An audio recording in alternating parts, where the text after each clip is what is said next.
Les indices sont minces dans l'enquête sur la disparition de Delphine Jubilard, qui remonte désormais à plus d'1 an et demi. Les autorités se penchent donc avec la plus grande attention avec les éléments majeurs qu'elles ont à leur disposition pour résoudre ce mystère dans lequel il n'y a ni corps, ni scène de crime. L'un d'eux est la paire de lunettes que portait l'infirmière tarnaise le soir de sa disparition soudaine et inexpliquée. Une nouvelle expertise vient d'être dévoilée sur cet objet qui a été découvert quelques jours après la disparition par les gendarmes, cassé en deux. Le Parisien a dévoilé les résultats de nouvelles analyses sur la monture que possède la maman d'Elia et Louis. Ce dernier, âgé de 6 ans lors des faits, a formellement assuré que sa mère les avait la dernière nuit où elle a été vue, puisqu'elle les a utilisés pour regarder l'émission qu'il adore, La France a un incroyable talent. Dans un premier temps, la dépêche du Midi avait révélé qu'aucune trace de sang avait été retrouvée sur l'objet. Cette fois, les nouvelles analyses ont révélé, d'après Le Parisien, que l'ADN de Delphine, ainsi que celui de son mari avec qui elle était en procédure de divorce, Cédric Jubilard, était présent sur les montures.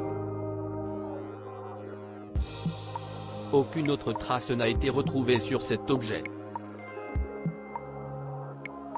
Ces résultats impliquent qu'aucune tierce personne ne serait intervenue au cours de cette ultime nuit, à l'inverse de ce que la défense du mari de la disparue laissait entendre. Ce dernier est actuellement en détention provisoire pour homicide par conjoint depuis plus d'1 an.